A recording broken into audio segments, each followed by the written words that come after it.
ان الحمد للہ نحمدہ ونستعینہ ونستغفرہ ونعوذ باللہ من شرور انفسنا ومن سیئات اعمالنا من یہدی اللہ فلا مضل لہ ومن یضلل فلا ہادی لہ اشہد ان لا الہ الا اللہ وحدہ لا شریک لہ واشہد ان محمدا عبدہ ورسولہ رب اشرح لی صدری ویسر لی امری واحلل عقدۃ من لسانی یفقہوا قولی اللہم ارنا الحق حقا وارزقنا اتباعہ وارنا الباطل باطلا وارزقنا اجتنابہ اللہم ایدنا بروح القدس۔ بسم اللہ الرحمن الرحیم۔ العلیم کے نام سے ہم آغاز کرتے ہیں۔ العلیم جو ہر چیز کا علم رکھنے والا ہے اور ازل سے ابد تک کا علم رکھنے والا ہے، انفینٹی تک کا علم اس کے پاس ہے۔ انسان کا علم قلیل ہے، العلیم کا علم کامل ہے۔ اس کے علم کی چھوٹی سی جھلک، اس کے کمال کا مختصر سا تعارف، اس کی معرفت کا چھوٹا سا نمونہ الکتاب ہے، یہ قرآن ہے، جس میں کوئی ٹیڑھ نہیں ہے۔ آیت سورہ مریم کی آیت 16 سے ہم آج شروع کریں گے۔ تو سورت کا عمود ہے وہ شخصیت جن کی وجہ سے اللہ تعالیٰ نے سورہ مریم کا نام رکھا، تو اسی کتاب کے تذکرے سے اللہ تعالیٰ نے اس قرآن کے اس کا بھی تذکرہ کیا۔ وَاذْكُرْ فِي الْكِتَابِ مریم، اور ذکر کرو کتاب میں مریم علیہ السلام کا۔ تو اسی کتاب کے تذکرے سے پھر وہ سورہ شروع ہو رہی ہے، آیت 16۔ تذکرہ کرنے کا حکم دیا جا رہا ہے، ذکر کرنے کا حکم دیا جا رہا ہے نبی کریم صلی اللہ علیہ وسلم کو، ایک پاکیزہ ہستی کا، بہت بزرگ و برتر ہستی، کون؟ حضرت مریم علیہ السلام، جن کے نام پہ اللہ تعالیٰ نے قرآن کریم کی ایک سورہ کا نام لکھا۔ یہ اعزاز اور کسی عورت کو حاصل نہیں ہو سکا۔ قرآن کی کوئی سورہ کسی عورت کے نام سے نہیں ہے۔ تو اللہ تعالیٰ نے اس کا بھی اعزاز دیا ایک عورت کو۔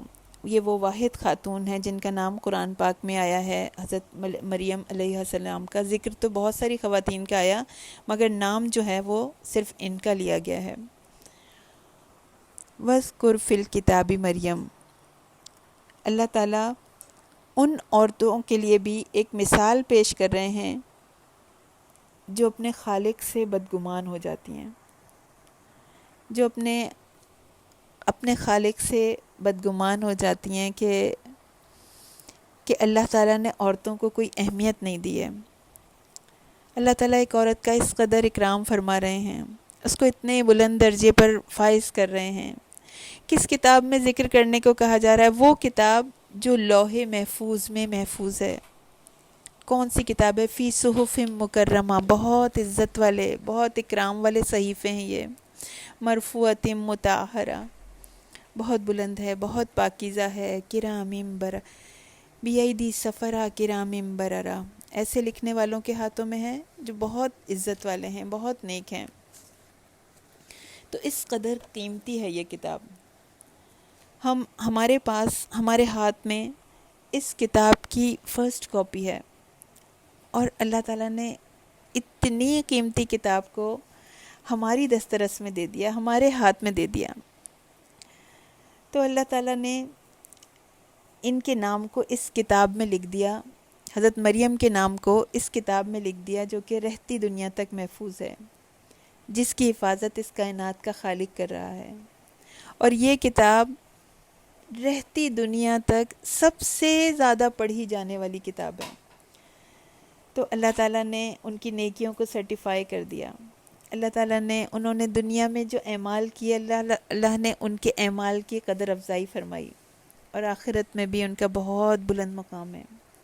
حدیث میں آتا ہے، السلسلۃ الصحیحہ کی حدیث ہے، اس کا نمبر 3507، عبداللہ بن عباس رضی اللہ تعالیٰ عنہما نے مرفوعاً بیان کیا ہے کہ مریم بنت عمران کے بعد اہل جنت کی سردار عورتیں فاطمہ رضی اللہ تعالیٰ عنہ، خدیجہ رضی اللہ تعالیٰ عنہ اور آسیہ رضی اللہ تعالیٰ عنہ ہیں، زوجہ فرعون جو ہیں۔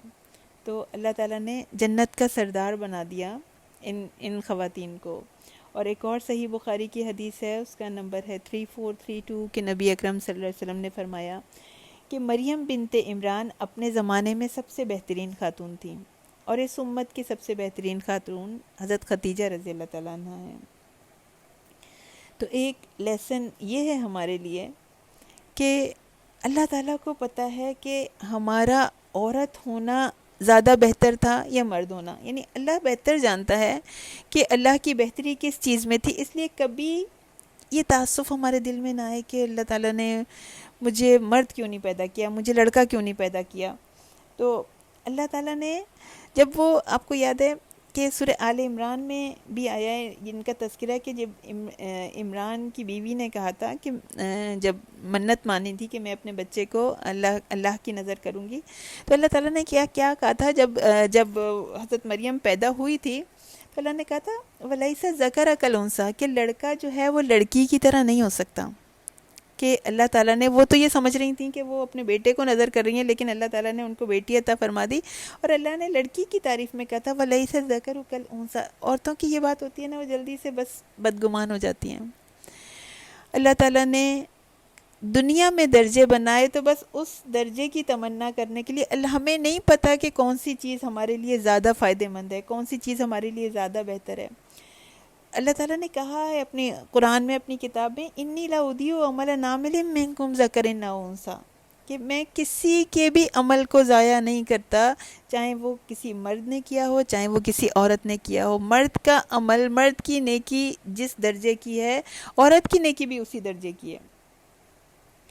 تو اوپن میرٹ ہے دونوں کے لیے میدان کھلا ہوا ہے۔ عمل فیصلہ کرتا ہے، عمل جو ہے، دراصل عمل ڈیسائیڈ کرے گا کہ ہم کہاں جا رہے ہیں۔ عمل بتائے گا کہ اصل میں اعمال ہی جو ہیں وہ منزل کا فیصلہ کرتے ہیں۔ تو یہ جو اللہ تعالیٰ نے ہمیں مسابقت کا ایک میدان دے دیا کہ اس میں آپس میں کمپٹیشن کرو، مرد ہو عورت ہو کوئی بھی ہے، وَفِي ذَلِكَ فَلْيَتَنَافَسِ الْمُتَنَافِسُونَ، اس میں دوڑو، اس میں آپس میں مقابلہ کرو، کہ نیکیوں میں مقابلہ کرو، عبادت میں مقابلہ کرو، تقوی میں مقابلہ کرو۔ تو اعمال جو ہیں وہ دراصل ڈیسائیڈ کرتے ہیں کہ انسان کی منزل کون سی ہے، وہ کس درجے تک، اس کو کیا صلہ دیا جائے گا، اس کو کیا بدلہ دیا جائے گا، وہ جہنم کی طرف بڑھ رہا ہے یا وہ جنت کی طرف بڑھ رہا ہے۔ یہ فیصلہ اعمال کرتے ہیں۔ وَاذْكُرْ فِي الْكِتَابِ مریم، اللہ تعالیٰ کہہ رہے ہیں کہ ذکر کیجئے اے نبی اس کتاب میں حضرت مریم علیہ السلام کا۔ اللہ تعالیٰ نے حضرت مریم کو بلند کیا، اور یقیناً کون بلند کرتا ہے؟ اللہ ہی بلند کرتا ہے۔ اللہ نے بہت اعزاز کے ساتھ حضرت مریم علیہ السلام کا تذکرہ فرمایا، اور جیسے سورہ مریم میں آیا ہے اسی طرح سورہ انبیاء میں بھی آیا ہے، سورہ آل عمران میں بھی آیا ہے، اور حضرت زکریا علیہ السلام کا، اور حضرت زکریا علیہ السلام اور حضرت مریم کا قصہ ساتھ ساتھ آیا، سورہ انبیاء میں بھی اور سورہ آل عمران میں بھی اور سورہ مریم میں بھی۔ حضرت جو سورہ آل عمران کی ایک آیت ہے، آیت 42، وَإِذْ قَالَتِ الْمَلَائِكَةُ، جب فرشتوں نے کہا، حضرت مریم علیہ السلام سے کہا، اِنَّ اللَّهَ اسْتَفَاكِ، کہ بے شک اللہ تعالیٰ نے آپ کو چن لیا ہے، اور اللہ تعالیٰ جسے چاہے چن لے، اس کی مرضی میں کوئی انٹرفیئر نہیں کر سکتا۔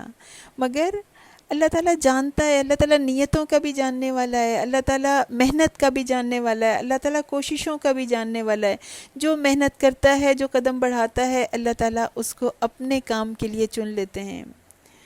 اللہ تعالیٰ کہہ رہے ہیں ان اللہ اصطفاکی، اللہ نے آپ کو چن لیا، حضرت مریم کو چن لیا، وطاہرکی، اور آپ کو پاکیزہ کیا، واصطفاک علی نساء العالمین، اور چن لیا تجھ کو عالمین کی عورتوں پر۔ فرشتے حضرت مریم علیہ السلام سے کہہ رہے ہیں اس طرح اللہ تعالیٰ نیکیوں کی جزا دیتا ہے۔ حضرت یوسف علیہ السلام کو بھی جب علم اور حکمت اللہ تعالیٰ نے عطا کیا تھا، تو کہا تھا وَكَذَلِكَ نَجْزِي الْمُحْسِنِينَ کہ ہم نیک لوگوں کو اسی طرح جزا دیا کرتے ہیں. تو جو اللہ کی طرف بڑھتا ہے اس کی جزا پاتا ہے. پھر کہا تھا یا مریم اقنتی لی ربک، اے مریم اپنے رب کی فرما برداری کرو. وَاسْجُدِي اور سجدے میں گر جاؤ. وَارْكَعِي مَعَ الرَّاكِعِينَ اور رکوع کرو رکوع کرنے والوں کے ساتھ. تو سجدہ کرو رکوع کرو. بس ایک بات کا ہم یقین کر لیں کہ اپنے رب کی فرما برداری میں ہی بلندی ہے، رکوع اور سجود میں ہی اللہ کی قربت ہے. یہ ایکویشن ایک دفعہ ہمارے دل میں آ جائے کہ اللہ کی فرما برداری ہمارے درجے کو ریلیٹ کرتی ہے کہ جتنا زیادہ جو فرما بردار ہے، جتنا زیادہ جو اطاعت گزار ہے، وہ اتنا اللہ کے قریب ہے، وہ اتنا زیادہ بلند درجے پر ہے، وہ اتنی عزت پانے والا ہے. کیونکہ ان العزت للہ جمیعا، اللہ ہی کے پاس ہے، ساری کی ساری عزت اللہ کے پاس ہے. اور وہ عزت کس کے لیے؟ اللہ کے لیے، اس کے رسول کے لیے اور ایمان والوں کے لیے.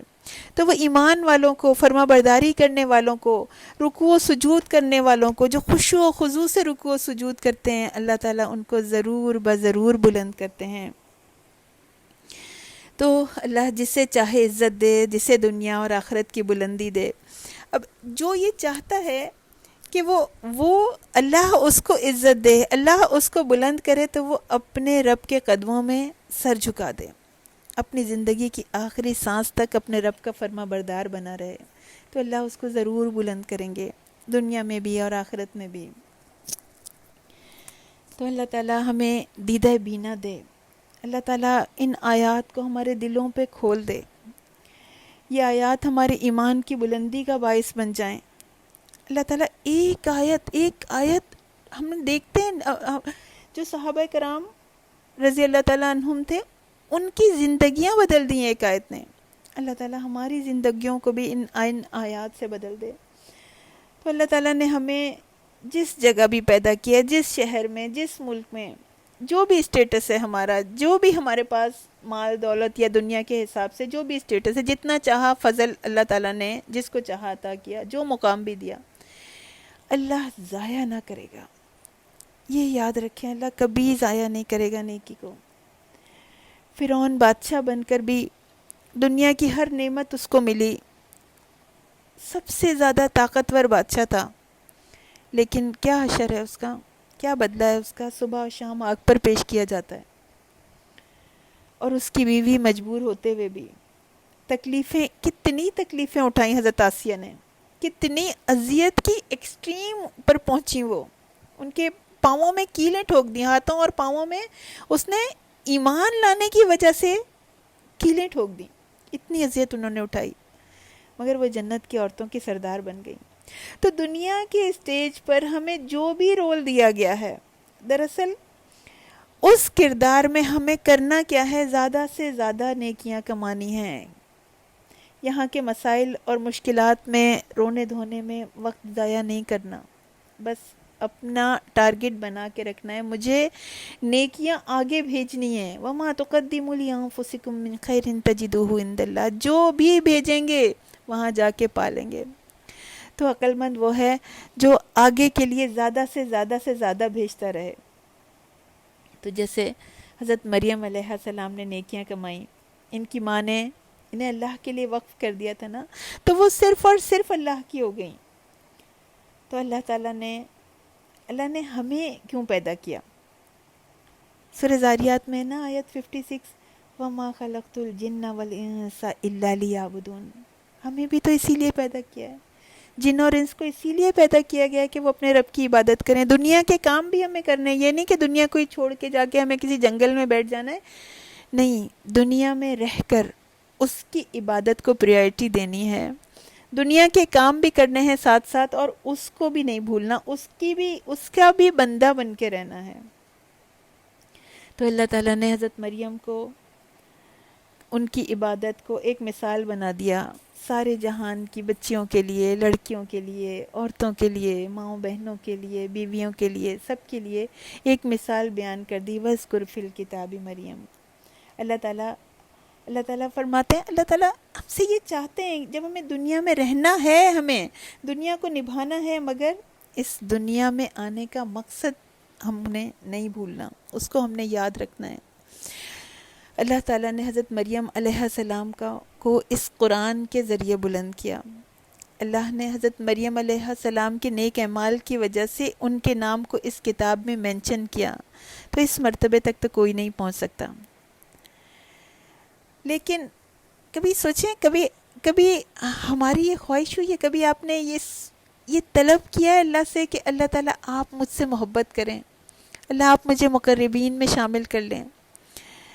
اور کبھی یہ سوچا ہے کہ میں کیا کروں کہ میرا رب مجھ سے راضی ہو جائے؟ جیسے اللہ تعالیٰ حضرت مریم سے راضی ہوئے، ہم بھی کوشش کریں تو اللہ تعالیٰ ہم سے راضی ہو جائیں گے نا۔ تو اصل حقیقت کیا ہے کہ جس نے اس کتاب کے ساتھ اپنے آپ کو اٹیچ کر لیا، اس کا علم حاصل کیا، اس کی آیات پر عمل کیا، اس کو اپنی زندگی کا مقصد بنا لیا، جس نے اللہ کی رسی کو تھاما، اللہ بالیقین ضرور بضرور اس کو بلند کرے گا۔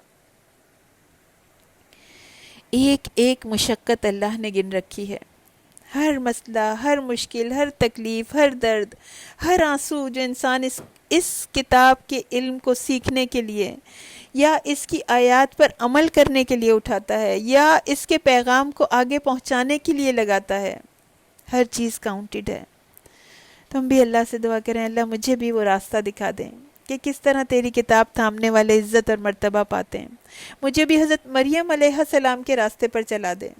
دن میں کتنی دفعہ ہم مانگتے ہیں نا، ہم نماز میں کتنی دفعہ پڑھتے ہیں صراط الذین انعمت علیہم، ان لوگوں کا راستہ جن پر تو نے انعام فرمایا، جن کو تو نے خالص کر لیا، جنہیں تو نے عزت اور مرتبہ عطا فرمایا۔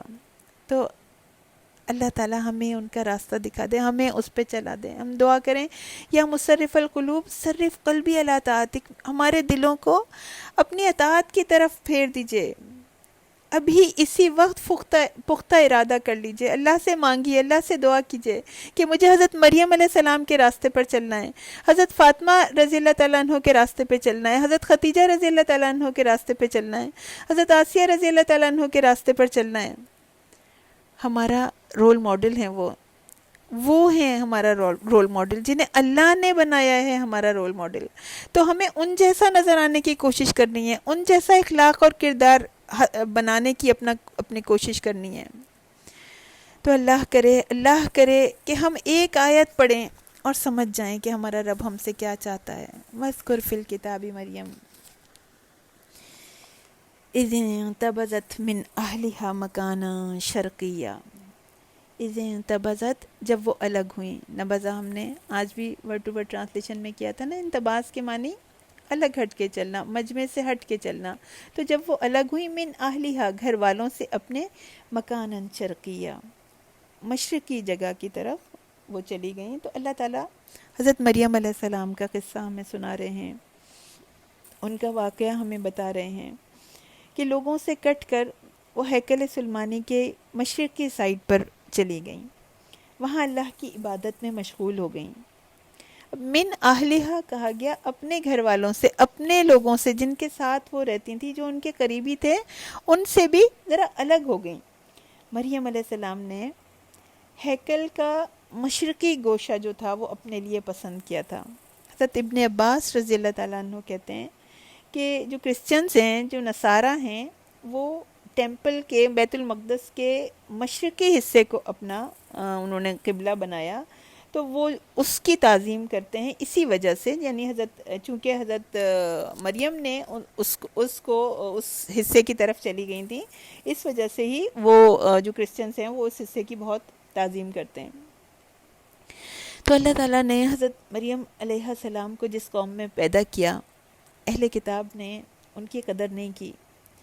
انجیلوں میں، جی ہاں انجیلوں کی بات کر رہی ہوں، کیونکہ کوئی ایک انجیل نہیں ہے بلکہ الگ الگ انجیلیں ہیں کہ ان کی الگ الگ لوگوں کی کمپائل کی ہوئی ہیں اور ان میں بہت زیادہ ڈفرینسز ہیں۔ تو اہل کتاب کی تاریخ کا یہ حصہ جس میں کہ حضرت مریم علیہ السلام کا ذکر ہے، یہ تقریباً ان انجیلوں میں ہمیں ڈیٹیل سے نہیں ملتا، اس کا چھوٹا موٹا سا پورشن ملتا ہے، بس کچھ ایک انجیل ہے لوکا کی انجیل، جو ان کے رائٹر کے نام سے جو جس نے اس کو کمپائل کیا ہے اس رائٹر کے نام سے ان کو پہچانا جاتا ہے۔ تو جو لوکا ہے اس کی انجیل میں حضرت یحییٰ کے متعلق کچھ ملتا ہے، کچھ غیر مربوط سی، کچھ ان ریلیٹڈ قسم کی باتیں ملتی ہیں، اور بعض اشارے جو ہیں وہ اس میں حضرت مریم علیہ السلام کے متعلق بھی ہیں۔ اور سب سے زیادہ افسوسناک بات یہ ہے کہ انہوں نے حضرت مریم علیہ السلام کا اس طرح ذکر کیا ہے جیسے وہ کوئی عام خاتون ہو، یہاں تک کہ حضرت عیسیٰ علیہ السلام کا بھی احترام نہیں کر رہے اس میں، نہیں، یعنی بہت ساری باتیں ایسی ہیں جو کہ انہوں نے اپنے انبیاء کا مذاق اڑایا، ان کا احترام نہیں کیا، جس وقت وہ آئے اس وقت بھی ان کی قدر نہیں کی، اور ان کے جانے کے بعد بھی ان کی قدر نہیں کی۔ تو ان کے بارے میں وہ اس وے میں باتیں کرتے ہیں۔ حضرت عیسیٰ علیہ السلام کے بارے میں کہتے ہیں کہ حضرت عیسیٰ علیہ السلام اپنی ماں کا احترام نہیں کرتے تھے جس طرح کہ ان کو ماں کا احترام کرنا چاہیے تھا، اور کیا کیا الزامات انہوں نے لگائے۔ حضرت عیسیٰ علیہ السلام کو نعوذ باللہ انہوں نے مسیح بن یوسف کہا۔ تو یہ ان لوگوں کے بارے میں باتیں کر رہے ہیں وہ اس طرح سے جن کے اوپر ان کے عقیدے کی بیس ہے، ان کے بارے میں وہ شور نہیں ہے۔ تو کرسچنز نے چلیں جو بھی درجہ حضرت مریم علیہ السلام کو دیا ہو، لیکن سچی بات یہ ہے، حق بات یہ ہے کہ ان کا اصلی مقام اور شرف جو ہے وہ قرآن نے نمایاں کیا ہے۔ اللہ تعالیٰ نے قرآن کے ذریعے حضرت مریم علیہ السلام کا مرتبہ جو ہے وہ دکھایا، اور حضرت مریم علیہ السلام کو اپنی قوم کی طرف سے، یہودیوں کی طرف سے وہ عزت و احترام نہیں ملا، ان کا مذاق اڑایا گیا، ان پر الزامات لگائے گئے، ان کی توہین اور تحقیر کی گئی۔ دیکھیں مگر حقیقت کیا ہے، پوری قوم مل کر بھی کسی کا مرتبہ گھٹانا چاہے تو نہیں گھٹا سکتی۔ جسے اللہ عزت دینا چاہے، عزت تو اسی کے لیے ہی ہے، مرتبہ اور مقام تو اسی کے لیے ہی ہے۔ جس کے درجات اللہ بلند کرے اس کی عزت کوئی کم نہیں کر سکتا۔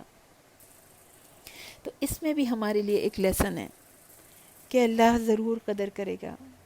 اگر کوئی اپنے رب کی طرف بڑھتا ہے تو دنیا والے مذاق اڑاتے ہیں تو اڑاتے رہیں، تحقیر کرتے ہیں، انسلٹس کرتے ہیں، گراتے ہیں، انسان پرواہ نہ کرے۔ ہم خواتین اپنے چھوٹے چھوٹے سے دکھوں کو لے کے بیٹھ جاتی ہیں نا، چھوٹی سی بات دل کو بس کاٹ کے رکھ دیتی ہے کہ فلاں نے ہمیں اس طرح کہا، اس طرح ہماری انسلٹ کی۔ تو جب دین پر چلنے لگتے ہیں تو چھوٹی سی مشکل آتی ہے اور کیا ہوتا ہے، سب سے پہلے کیا ہوتا ہے، صبغت اللہ ہی بہہ جاتا ہے، جو اللہ کا رنگ چڑھایا تھا سب ساری انرجی ڈرین ہو جاتی ہے کہ ہمیں اپریشیٹ نہیں کیا جا رہا، میں نیکی کا کام کر رہی ہوں، میں دین کا کام کر رہی ہوں، مجھے اپریشیٹ نہیں کیا جا رہا، تو پھر قدم رک جاتے ہیں، چلنا چھوڑ دیتے ہیں۔ اللہ نے دکھا دیا کہ دنیا والے اکرام کریں یا نہ کریں، عزت دیں یا نہ دیں، مگر اللہ بلند کرے گا، اللہ قدر کرے گا، اللہ عزت دے گا۔ تو انسان بس اپنے رب کے لیے چلے، آگے بڑھے، اپنے رب سے بدلے کی امید ہو، لوگوں سے نہیں۔ لوگوں سے نہ تعریف چاہیے نہ بدلہ چاہیے، بس چاہیے تو کس سے، صرف اور صرف اپنے رب سے۔ جیسے اللہ تعالیٰ نے حضرت مریم کو چنا، ان اللہ اصطفیٰ کی، اللہ نے ان کو چن لیا۔ تو وہ ہے نا، وہ شعر ہے نا، ارادے جن کے پختہ ہوں، نظر جن کی خدا پر ہو، تلاطم خیز موجوں سے وہ گھبرایا نہیں کرتے۔ تو اگر ارادہ کر لیا قرآن کا علم حاصل کرنے کا، اس کو سمجھنے کا، اس پر عمل کرنے کا، اس کے پیغام کو آگے پہنچانے کا، تو اب دنیا والے گلے میں ہار پھول ڈالیں یا نہ ڈالیں، کوئی ریڈ کارپٹ ٹریٹمنٹ ہو یا نہ ہو، بس اپنے آپ کو یقین دلا دیں کہ میرا رب دیکھ رہا ہے، میں جو کر رہی ہوں میرا رب دیکھ رہا ہے، وہ ضرور قدر کرے گا۔ تو اذن تبذت، حضرت مریم بیت المقدس کے مشرقی جانب، ایسٹرن سائڈ جو ہے، وہ اپنے گھر والوں سے الگ ہو گئیں، یعنی نبذہ یعنی گویا انہوں نے اپنے آپ کو گھر والوں سے دور پھینک دیا ایسٹرن سائڈ پہ، اور اپنے بہنوئی زکریا علیہ السلام کی کفالت میں وہ وہاں مصروف عبادت ہو گئیں۔ اب زیادہ تر جو ہے وہ یہ مشہور ہے، اور بعض مفسرین بھی ان کو خالو کہتے ہیں کہ حضرت زکریا کو، اور لوگوں میں بھی زیادہ تر یہ مشہور ہے کہ حضرت زکریا علیہ السلام ان کے خالو تھے، لیکن حدیث معراج جو بخاری کی حدیث ہے اس میں رسول اللہ صلی اللہ علیہ وسلم نے یحییٰ علیہ السلام اور حضرت عیسیٰ علیہ السلام کو خالہ زاد بھائی فرمایا ہے۔ تو اب ایک اور بات یہاں پر آپ کی اٹینشن کے قابل ہے کہ ہزاروں سال پہلے ایک ایک چھوٹی سی لڑکی ہے، یہاں سے ہزاروں میل دور بیت المقدس کی ایسٹرن سائڈ جا کر وہ وہاں پر عبادت میں مصروف ہے، وہ سجدے کرنے میں لگی ہوئی ہے، ذکر کرتی ہے اللہ کا، بہت ذکر کرتی ہے، اللہ کی عبادت کرتی ہے، اللہ کو یاد کرتی ہے، اللہ کی تسبیحات کرتی ہے، گھر والوں سے بھی الگ ہے کہ کہیں گھر والے بھی بندے اور رب کے تعلق کے درمیان نہ آ جائیں، کوئی ڈسٹریکشن نہ ہو، ایسی توجہ، ایسا خلوص، ایسی محبت اپنے رب کے لیے کہ فوکسڈ ہو کے یکسوئی کے ساتھ اور کنٹینیوٹی کے ساتھ، ایسے نہیں کہ تھوڑی سی عبادت کی اور بس دل بھر گیا، بیزاری ہو گئی، کنٹینیوس عبادت کی، اور کتنی چھوٹی عمر میں کہ کوئی ایسا کام میں کر لوں، کوئی بات میرے رب کو پسند آ جائے، عمل صالحا ترداؤ، ایسا نیک عمل جس سے وہ راضی ہو جائے۔ تو یہ بتائیے کسی کو پتہ چلتا؟ اتنی دور ایک لڑکی عبادت کر رہی ہے، کسی کو نہیں پتہ چلتا۔ آج تو میڈیا کا دور ہے، اس وقت تو میڈیا کا بھی کوئی ٹول نہ تھا، لیکن اللہ تعالیٰ نے پوری دنیا میں اناؤنس کر دیا، رہتی دنیا تک کے لیے اللہ نے ان کی عبادت کو مثال بنا دیا۔ جب وہ عبادت کرتی تھیں تو سب سے کٹ کر اللہ تعالیٰ دنیا میں بھی ان کو بی موسم کے پھل بھیجتے تھے، اور قیامت کے دن بھی اللہ ان کی نیکیوں کو ڈسپلے کریں گے۔ تو انسان جو ہے نا، بڑی اس سے خوبصورت بات کیا نکل رہی ہے کہ انسان یہ چاہتا ہے کہ وہ نیک عمل کرے تو دوسروں کو پتہ چلے، یہ ایک دل میں خواہش آتی ہے، لیکن اس کے اوپر کنٹرول کرنا ہے۔ ہمارا کیا طریقہ ہے؟ ہم ذرا اپنے بارے میں تو سوچیں، ابھی نیکی کی نہیں ہوتی کہ یہ فکر ہوتا ہے کہ اس کا ہم اشتہار کیسے لگا دیں، اس کا ایڈ یعنی لگا دیں، ایڈورٹائزمنٹ اس کا بنا دیں کہ اب بالفرض کسی دن تہجد پڑھ لی، فار ایگزامپل ایک بات کہہ رہی ہوں کہ اب تہجد پڑھی ہے تو اب جو ہے وہ یہ چاہ رہے ہیں کہ جو ہے وہ اب دوسروں کو کیسے بتائیں، اب ڈائریکٹلی بتا دیں یا انڈائریکٹلی باتوں میں بتائیں۔ تو کبھی کسی سے کوشچن کر رہے ہیں کہ اچھا یہ بتاؤ، اچھا آج تم کتنے بجے اٹھی تھی؟ اب یہ ایک نا پلان کوشچن ہے، اس کا جواب جو ہے نا وہ پوچھے گی کہ پھر تم کتنے بجے اٹھی تھی، تو میں بتا دوں گی میں تو 4 بجے سے 3 بجے سے اٹھی ہوئی تھی، میں تو آج تو پوری میں عبادت میں لگی رہی، کیونکہ مقصد یہ ہے نا کہ اپنے بارے میں بتانا مقصد ہے۔ اچھا تو دوسرے شخص نے بتا دیا کہ بھئی وہ 6 o'clock پہ میں اٹھی تھی، ابھی بھی دوسرے نے یہ کوشچن نہیں کیا کہ بھئی آپ کب اٹھی تھی، تو پھر دوبارہ اچھا آج میں تمہیں بتاؤں آج میں کتنے بجے اٹھی ہوں۔ تو کس بات کی تمہید باندھی جا رہی ہے کہ اصل میں تہجد کا بتانا چاہ رہے ہیں کہ میں باتوں میں بتا دوں کہ آج تو میں نے تہجد پڑھی ہے، یا آج تو میں نے فلاں نیکی کی ہے، یا آج تو میں نے وہ صدقہ کیا ہے، یا میں نے فلاں نے اتنے پیسے فلاں غریب ماسی کو یا کسی عورت کو میں نے اتنے پیسے دیے ہیں۔ کیوں بتا رہے ہیں؟ کس کے لیے دیے ہیں؟ اللہ کے لیے دیے ہیں، تو پھر دوسروں کو کیوں بتا رہے ہیں؟ یا یہ کہ آج میں نے بالفرض کہ آج میں نے آپ کی امی کی اتنی خدمت کی ہے، اب شوہر داخل ابھی ہوئے نہیں، میں نے آج آپ کی امی سے یہ کیا، یوں کیا، میں نے ان کی اتنی خدمت کی، تو کیوں بتا رہے ہیں؟ اللہ کو پتہ ہے، آپ نے اللہ کے لیے کیے نا، تو اللہ کو پتہ ہے، اللہ تعالیٰ اس کی جزا دینے والے ہیں، شوہر نے کیا جزا دینی ہے، اور اللہ تعالیٰ شوہر سے بھی بدلہ دلوا دیں گے۔ کسی غریبوں کو کچھ بانٹ رہے ہوتے ہیں تو اپنی ویڈیوز بنا لیتے ہیں، پکچرز بنا کے بھیجتے ہیں کہ سب کی نالج میں آ جائے کہ ہم جو ہیں وہ اتنا خرچ کرتے ہیں اللہ کی راہ میں۔ جو بتا دیا، جو دکھا دیا، وہ ضائع ہو گیا۔ یہ اور بات ہے کہ اللہ تعالیٰ خود کھول دے، جیسے حضرت مریم کے بارے میں کھولا۔ کس طرح کھولا؟ کتنے ہزاروں سال پہلے کی بات اللہ تعالیٰ نے سب کو بتا دی، ان کی نیکی سب میں کھول دی، اناؤنس کر دی کہ کیسی وہ عبادت گزار تھیں۔ یا یہ بات اس میں الگ ہو سکتی ہے کہ کوئی شخص کبھی جو ہے وہ دوسروں کو ترغیب دلانے کے لیے کوئی نیکی کا کام کرے، قیامت میں تو اللہ تعالیٰ کہیں گے کہ ان کاموں کا، ان نیکیوں کا تمہارے لیے کوئی بدلہ نہیں جو تم نے فلاں کو دکھانے کے لیے کی تھی، ان کا بدلہ انہی سے لے لو، وہ تو تم نے شہرت پانے کے لیے کی تھی۔ اور جو نیکیاں چھپائی جاتی ہیں اللہ ان کا ڈسپلے کرتا ہے، یا اللہ تعالیٰ بعض اوقات دنیا میں بھی ڈسپلے کرتا ہے اور آخرت میں تو کرے گا ہی، قیامت کے دن اللہ تعالیٰ دکھائے گا سب کو کہ یہ فلاں نے اتنی نیکیاں کی تھیں، ایسی تہجد گزار تھیں، ایسی عبادت کرنے والی تھیں، ایسا قرآن پڑھنے والی تھیں، ایسے لوگوں کی مدد کرنے والی تھیں. تو آخرت میں اللہ تعالیٰ نیکیوں کی ایگزیبیشن لگائیں گے، ایک ایک کو پتہ چلے گا. تو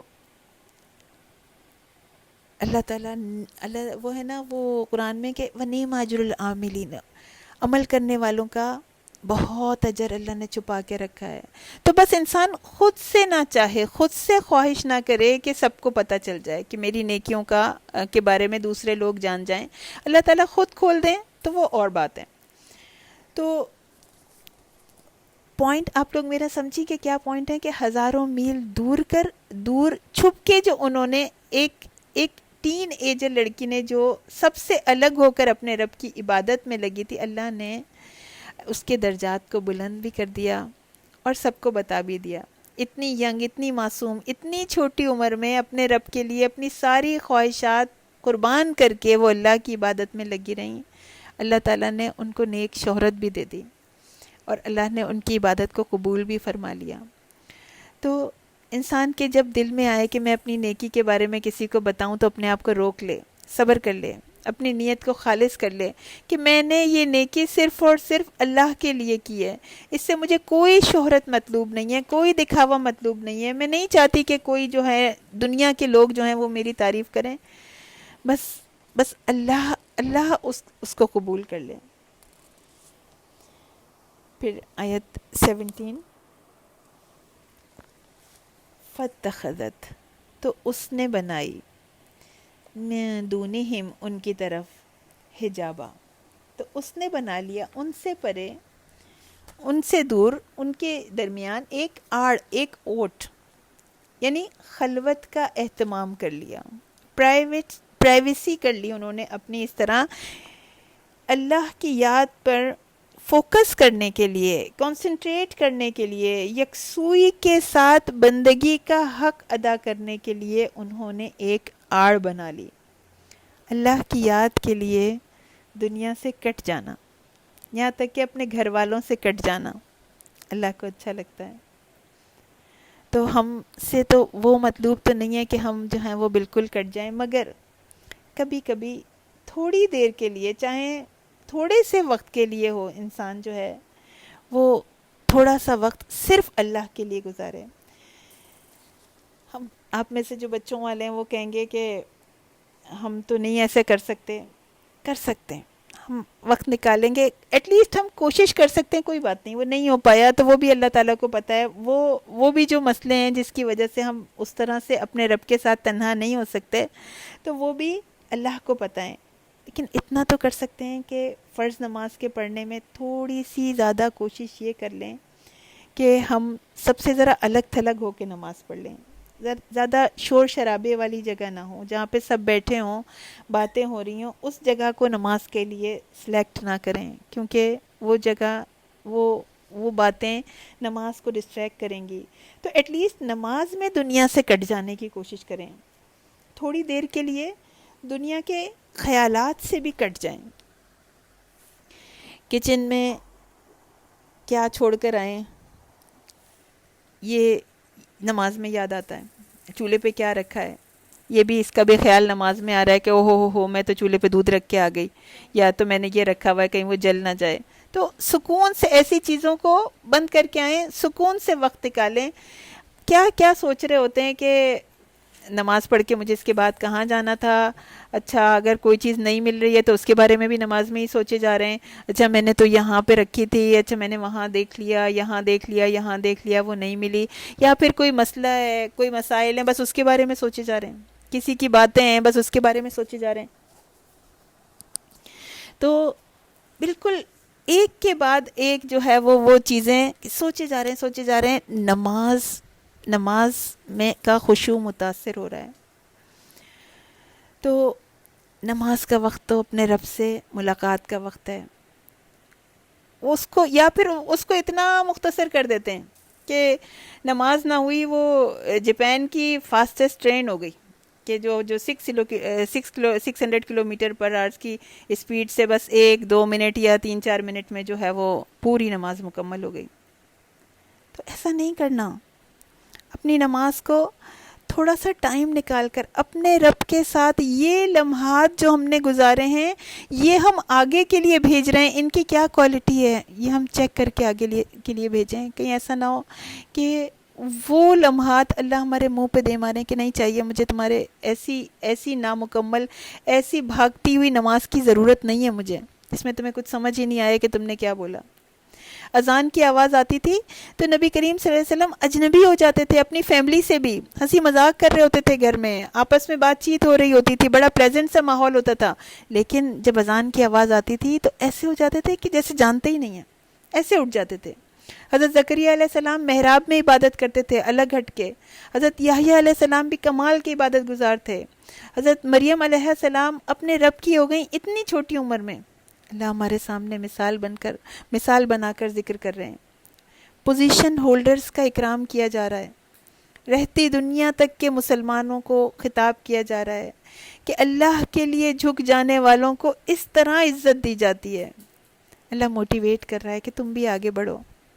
ہم چاہے کتنے بھی مصروف ہوں, تھوڑا سا وقت صرف اور صرف اللہ کے لیے نکالیں. نماز کو اللہ کے لیے صرف اور صرف اللہ کے لیے خالص کر دیں, اور جو اس سے بھی زیادہ ایک قدم اور آگے بڑھائیں کہ وہ جن کا ذکر ہے نا سورہ سجدہ کی آیت 16 میں کہ تتجافی جنوبہم عن المضاجع یدعون ربہم خوفا وطمعا, ان کے پہلو ان کے بستروں سے الگ رہتے ہیں, اوروں سے کٹ کے دنیا سے ہٹ کے وہ اپنے رب کو خوف اور امید سے پکار رہے ہوتے ہیں.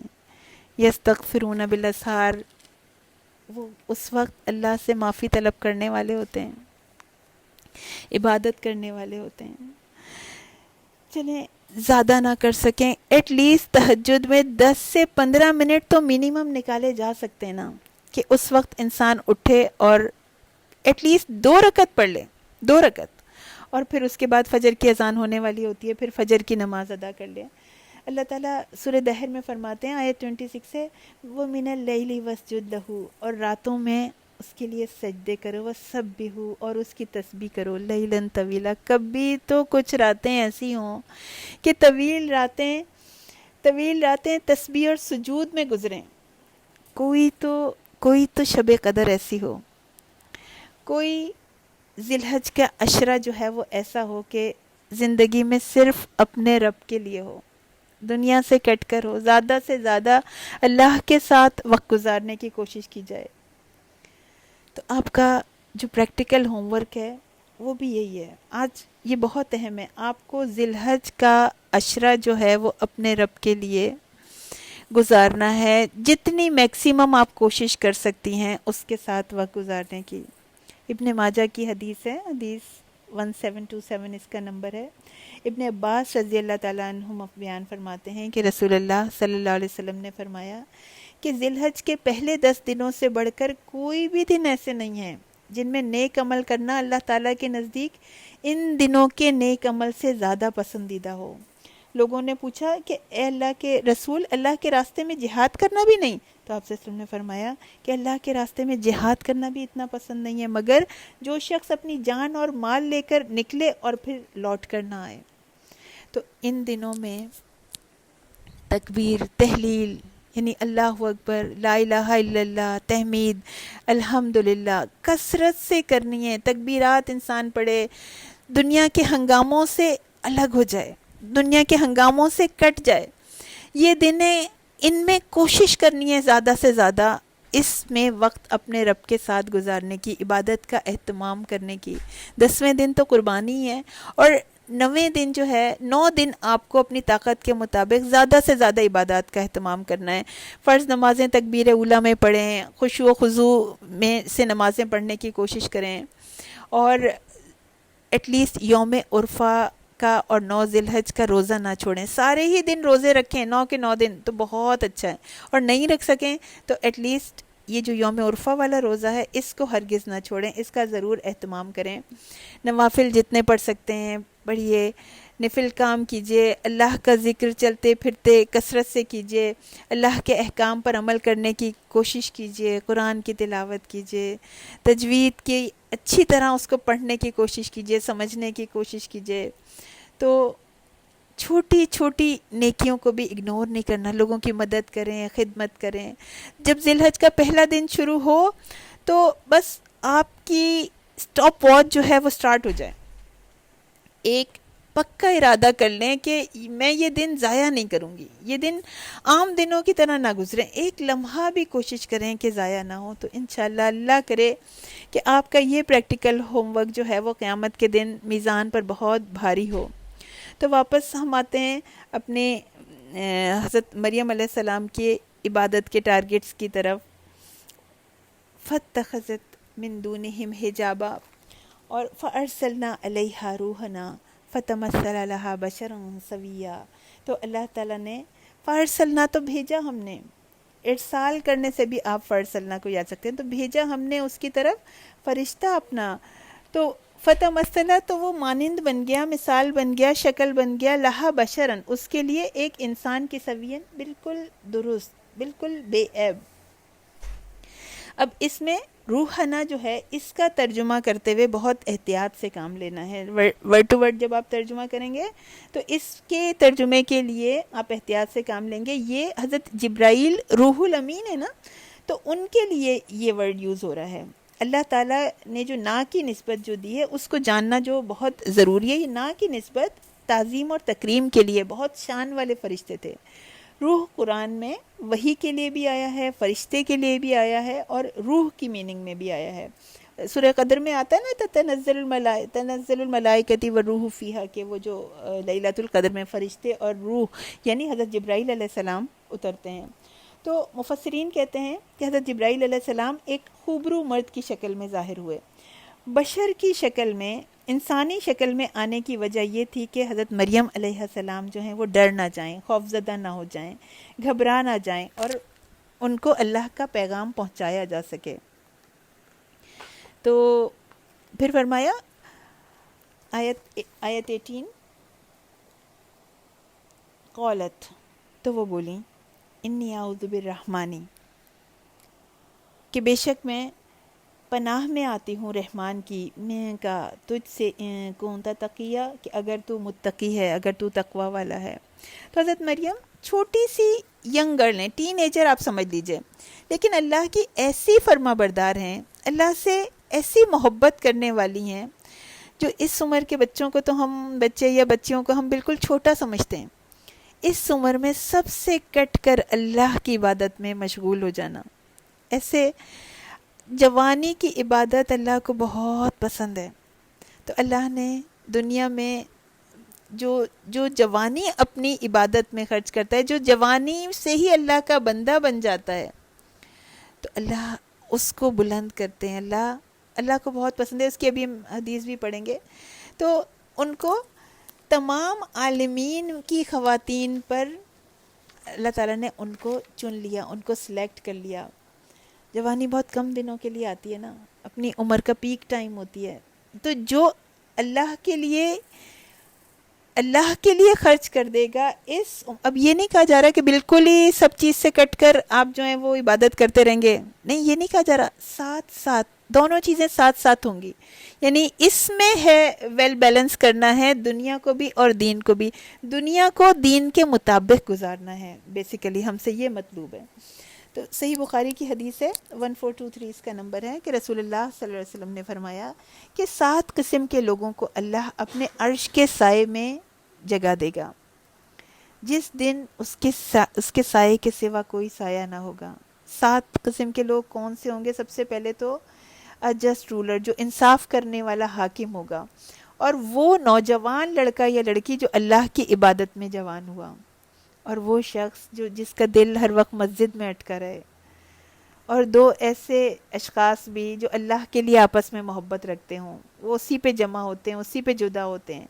تو ایسا شخص بھی جسے کسی خوبصورت اور عزت دار عورت نے بلایا، لیکن اس نے یہ جواب دے دیا کہ میں اللہ سے ڈرتا ہوں، گناہ کی طرف نہیں بڑھا، گناہ کی طرف اس کے پاؤں نہیں بڑھے اللہ کے ڈر کی وجہ سے، اور چھٹا وہ ہے جو انسان صدقہ کرے اور اس درجے تک چھپائے کہ بائیں ہاتھ کو بھی خبر نہ ہو کہ دائیں ہاتھ نے کیا خرچ کیا. اور 7 ہے وہ شخص جو اللہ کو تنہائی میں یاد کرے اور ایسے یاد کرے کہ اس کی آنکھوں سے آنسو بہنے لگیں. تو تنہائی کا عالم ہے، وہ عبادت کر رہی ہیں. حضرت مریم علیہ السلام معصوم سی باحیا بچی ہیں، عبادت میں مشغول ہیں کہ حضرت جبرائیل علیہ السلام ایک مرد کی شکل میں اچانک ان کے سامنے آ گئے.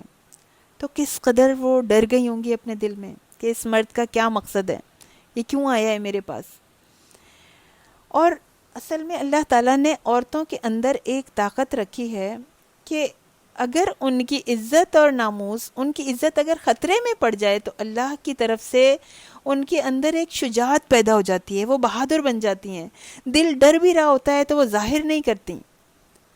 مومنہ عورتیں ایسی نہیں ہوتی کہ وہ چیخنا چلانا شروع کر دیں، ہائے ہو کرنا شروع کر دیں، یا پھر یہ کہ وہ رویہ جو کہ ہمیں میڈیا نے سکھایا ہے کہ کسی مرد کو دیکھ کے جو ہیں وہ دوپٹے کے پلو مروڑنے لگتی ہیں. کہ ہمارے یہاں اسی طرح دکھایا جاتا ہے نا ینگ گرلز کا بیہیویئر جو ہے، یا کرکٹرز کو دیکھ کے یا سیلیبریٹیز کو دیکھ کے جو ہے وہ بس دیکھیں تو بس دیکھتی ہی چلی جائیں، یا اخلاق سے گرے ہوئے جملے بولیں، یا مردوں کو گھور گھور کے تاڑنا شروع کر دیں، گھورنا شروع کر دیں. ایسی نہیں ہوتی مومنہ عورتیں. ہماری پوری کی پوری جنریشن جو ہے وہ کہاں سے سیکھ رہی ہے؟ میڈیا سے سیکھ رہی ہے. یہ قرآن سکھا رہا ہے ہمیں، اللہ سکھا رہا ہے ہمیں کہ بچیاں جو ہیں وہ کیسی ہوں. اللہ نے حضرت مریم کو ہمارے لیے رول ماڈل بنایا، ازواج مطہرات کو ہمارے لیے رول ماڈل بنایا. تو انسان جس کو رول ماڈل بناتا ہے تو ان کی طرح نظر آنے کی کوشش کرتا ہے. ان کی طرح ہم اللہ سے محبت کرنے والیاں بن جائیں، ان کی طرح شرم و حیا والی بن جائیں. فَاتَّخَذَتْ مِن دُونِهِمْ حِجَابًا، انہوں نے اپنے آپ کو چھپا لیا تھا، اپنے آپ کو ایکسپوز کرنے والی نہیں تھیں. بات کیا ہے؟ ایمان کا بھی روب ہوتا ہے، وقار ہوتا ہے. ایمان والی عورتیں، بچیاں باروب ہوتی ہیں، باوقار ہوتی ہیں. تو اللہ ان کا روب ڈال دیتا ہے مردوں کے دلوں میں. انہیں اپنے رب پہ بھروسہ ہوتا ہے، ان کے رب نے ان کی تقدیر لکھی ہے، اللہ تعالیٰ نے جو کچھ بھی ان کے لیے رکھا ہے اللہ تعالیٰ نے وہ اس کے اوپر صبر کرنے والی ہوتی ہیں. انہیں بھروسہ ہے کہ ان کا رب ان کو دنیا میں بھی دے گا اور آخرت میں دے گا. تو ان کو خود سے ایسی حرکتیں، ایسی چیپ حرکتیں کرنے کی ضرورت نہیں ہوتی. تو ایسا ہوتا ہے نا کہ ہمیں نظر آتا ہے آس پاس، مومنہ عورت سوچ نہیں سکتی کہ وہ کسی خوبصورت لڑکے کو دیکھ کے اس کو اٹریکٹ کرنے کی کوشش کرے کہ میں کیا بہانہ کروں، میں کیا بات ایسی کروں کہ پہلے ایسا کرتی ہوں، ان سے ان کا کارڈ مانگ لیتی ہوں یا ان کا سیل نمبر مانگ لیتی ہوں کسی بہانے سے. ہڈن وائبس دینے والی نہیں ہوتی. لڑکوں کو دیکھ کر اتنی ہنسی آ رہی ہے، اتنی ہنسی آ رہی ہے. کیوں ہنسی آ رہی ہے؟ باوقار ہوتی ہے ایمان والی عورت، اس کو ہنسی نہیں آتی دیکھ کے، روب والی ہوتی ہے وہ، اور الٹی سیدھی حرکتیں کرنے والی نہیں ہوتی ہے. اللہ تعالیٰ نے جو مسلمہ ہے، اللہ تعالیٰ نے اس کے کردار میں روب رکھا ہے. ہمیں اس بات کو انڈرسٹینڈ کرنا ہوگا، ہمیں اس بات پہ سوچنا ہوگا کہ ہمارا لباس، ہمارا کردار، ہماری گفتار، ہمارا انداز کیسا ہے، ہماری بچیوں کا انداز کیسا ہے، کیسا بیہیویئر ہے. اور وہ بیہیویئر کس سے سملر ہے؟ حضرت مریم سے یا کسی اور سے، کسی فلم سٹار سے یا کسی سے بھی، ایکس وائی زی، کوئی بھی. تو حضرت مریم علیہ السلام اپنے دل کے ڈر کو اندر ہی اندر چھپا کر بہادر بن گئیں، باوقار بن گئیں. اور بالکل ایک باوقار انداز میں کہتی ہیں، قالت انی اعوذ بالرحمن، کہ میں رحمان کی پناہ میں آتی ہوں، میں کا تجھ سے کنتا تقی، اگر تو تقوی والا ہے تو. اب دیکھیں جو بولا اس بات سے، ایک سینٹنس سے کیا کیا بتا دیا. یہ ایک سینٹنس کیا کیا بتا رہا ہے؟ وہ بتا رہی ہیں کہ میرا تعلق رحمان سے ہے. وہ رحمان جس کی مرضی کے بغیر پتہ بھی نہیں ہلتا، جس کی اجازت کے بغیر کوئی کسی کو نقصان نہیں پہنچا سکتا. میں اس رحمان کی پناہ میں ہوں. یعنی ایک ہی جملے نے بتا دیا کہ میں مومنہ عورت ہوں، میں پریکٹسنگ مسلمہ ہوں. میرا قول، فعل، میرے قول اور فعل میں جو بھی ہے وہ اللہ کے حکم کے مطابق ہے. تو you can not hurt me, you can not touch me. بری نیت سے تم میری طرف دیکھ بھی نہیں سکتے. میں اپنے رحمان رب کی پناہ میں ہوں. انی اعوذ بالرحمن منک ان کنت تقیا. اور ساتھ تقوی کا بھی میسج کنوے کر رہی ہیں. تقوی ایسا خوف، ایسا ڈر جو نفس کو ہر اس چیز سے بچا لے جو کہ اس کو نقصان دینے والی ہے. اس طرح اصطلاح شریعت میں کہتے ہیں کہ نفس کو ہر اس چیز سے بچانے کا نام تقوی ہے جو گناہ کا موجب ہو، جو گناہ کی طرف لے جانے والا ہو. تو جس کام کو، جس چیز کو شریعت نے منع کر دیا، شریعت نے جس چیز کو حرام کر دیا، اس سے دور ہو جانا، اس سے بچ جانا. اور تقوی کے درجہ کمال کو حاصل کرنے کے لیے کچھ مباح چیزیں بھی، کچھ جائز چیزیں بھی انسان کو چھوڑنی پڑتی ہیں. حدیث میں آتا ہے، حضرت صلی اللہ علیہ وسلم نے فرمایا کہ حلال بھی واضح ہے اور حرام بھی واضح ہے، اور جو شخص چراہ گاہ کے ارد گرد چرائے گا تو ہو سکتا ہے کہ وہ اس میں داخل ہو جائے. یعنی ایک خوبصورت سی اگزامپل دے دی نا کہ جو ممنوع علاقہ ہے، جس جگہ نہیں جانا ہے، اس کے آس پاس جاؤ گے تو ہو سکتا ہے اس میں داخل ہی ہو جاؤ. تو جو چیز حرام کر دی گئی ہے اس کے قریب بھی مت جاؤ، اس راستے پر بھی مت چلو جو راستہ حرام کی طرف جاتا ہے. جو ممنوع کام ہے ان کے قریب بھی مت جاؤ. تو زندگی تھوڑی سی ہے، بالکل لمیٹڈ ٹائم ہمیں دیا گیا ہے، اور آس پاس ہمارے اتنی ڈسٹریکشن ہیں، بھٹکانے والی چیزیں بہت زیادہ ہیں. آپ کے اپنے ہاتھ میں یہ موبائل اور لیپ ٹاپ کی شکل میں آس پاس گھر کے اندر موجود ہے، کمرے کے اندر موجود ہے. تو ہم چاہیں تو انہیں اپنی نیکیوں کا گواہ بنا لیں، ہم چاہیں تو ان سے نفس کی خواہشات پوری کر لیں، ان کو گناہوں کا گواہ بنا لیں. فَمَن يَعْمَلْ مِثْقَالَ ذَرَّةٍ خَيْرًا يَرَهُ وَمَن يَعْمَلْ مِثْقَالَ ذَرَّةٍ شَرًّا يَرَهُ رَبَّنَا تَقَبَّلْ مِنَّا إِنَّكَ أَنْتَ السَّمِيعُ الْعَلِيمُ وَتُبْ عَلَيْنَا إِنَّكَ أَنْتَ التَّوَّابُ الرَّحِيمُ. لاسٹ ٹائم ہم نے آپ کو ایک ہوم ورک دیا تھا، جو پریکٹیکل ہوم ورک دیا تھا. تو اس کو، وہ کیا تھا وہ پریکٹیکل ہوم ورک، کہ آپ کو امیجن کرنا تھا، کہ اپنی موت کو امیجن کرنا ہے، اس وقت کو امیجن کرنا ہے جب فرشتے ہمیں لینے کے لیے آ جائیں گے. تو اس وقت کو امیجن کرنے کے لیے اور ان کیفیات کو جو ہے وہ سوچنا ہے کہ اس کے بارے میں جو ہے وہ اس وقت ہماری کیا حالت ہوگی، اس وقت ہم کیا کرنے والے ہوں گے. تو یہ ایک چھوٹا سا ایک ایکسپیرینس ہے کسی کا، ہمارے اسٹوڈنٹس کا ہی ہے، تو آپ لوگوں سے شیئر کر رہی ہوں. یہ آپ ان کی آواز میں ہی سن لیجئے. رحمۃ اللہ وبرکاتہ. پریکٹیکل ہوم ورک میں نے کرنے کی کوشش کی تھی اور کر لیا الحمدللہ اس دفعہ. اور when I just started thinking کہ I am dead and I cannot do anything. تو being mother, the first thing I don't know why but میرے خیال سے ساری مدرس کا ایسے ہی ہوتا ہوگا کہ مجھے بس صرف پہلا خیال جو آیا وہ میرے اپنے بچوں کا آیا کہ میری 2 بیٹیاں ہیں. بیٹا تو maybe he could survive as he's gonna be a man inshallah, but for girls the world is so cruel. تو مجھے یہی ہوا کہ پتہ نہیں میرے بعد میری بیٹیوں کا کیا ہوگا. And then I started thinking over this thing and الحمدللہ آئی ریئلائز کہ اللہ نے ان کو زندگی دی ہے، اللہ نے ان کو دنیا میں بھیجا ہے، اور میں موجود بھی ہوں تو I can not do any thing for them. صرف اللہ ہی ہے جس نے ان کو سنبھالنا ہے. تو آئی اسٹارٹڈ میکنگ دعا فار دیم کہ اللہ تعالیٰ آپ میری اولاد کے لیے کافی ہو جائیے، میرے لیے بھی کافی ہو جائیے اور میری اولاد کے لیے بھی کافی ہو جائیے، کہ نہ میرے ہوتے ہوئے انہیں کسی اور کی ضرورت ہو آپ کے علاوہ، اور نہ میرے بعد انہیں آپ کے علاوہ کسی کی ضرورت ہو. اینڈ دین جب مجھے ایک سیٹسفیکشن ہو گئی کہ ہاں میرے بچے جو ہیں وہ دے ول ڈیفینیٹلی بی انشاءاللہ اوکے وداؤٹ می، اینڈ اللہ تعالیٰ انہیں بہترین ایمان دے اور ایمان پہ قائم رکھے آخری دم تک، اور مجھے میری اولاد کے ساتھ جنت میں انشاءاللہ اللہ تعالیٰ دوبارہ اکٹھا کرے.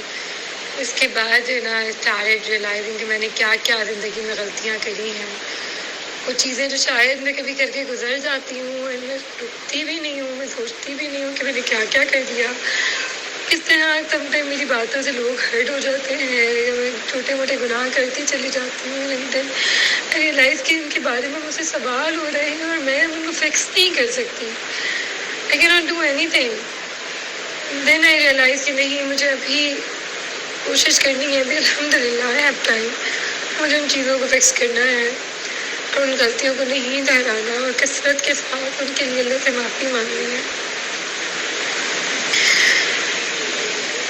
میں بہت زیادہ تھینکفل ہوں ڈاکٹر ہمیں اساتذہ کا کہ انہوں نے ہمیں اس طرح کے پریکٹیکل ٹاسک دیے کہ جن کو کر کے ہمیں اپنا انالیسس کرنے کی توفیق ہوتی ہے، جو کہ ہم شاید زندگی میں کبھی نہیں کرتے. ہمیں وقت ہی نہیں ملتا اور ہم اپنی غلطیوں کو کبھی ریئلائز ہی نہیں کرتے، کبھی پونڈر ہی نہیں کرتے، کبھی رک کے سوچتے ہی نہیں ہیں کہ ہم کیا کرتے چلے جا رہے ہیں اور ہم کہاں چلے جا رہے ہیں. اور واقعی میں چلتے چلتے ہم اس مقام پہ پہنچ جائیں گے کہ جہاں پہنچ کے ہم کچھ بھی نہیں کر سکیں گے. اس وقت کو آنے سے پہلے اللہ تعالیٰ ہمیں عمل کی توفیق دے دے اور بس استغفار کی توفیق دے دے. اللہ تعالیٰ ہمیں ایمان پہ قائم رکھے. آمین اللہم آمین. آمین یا رب العالمین. سبحان ربک رب العزت عما یصفون وسلام علی المرسلین والحمد للہ رب العالمین.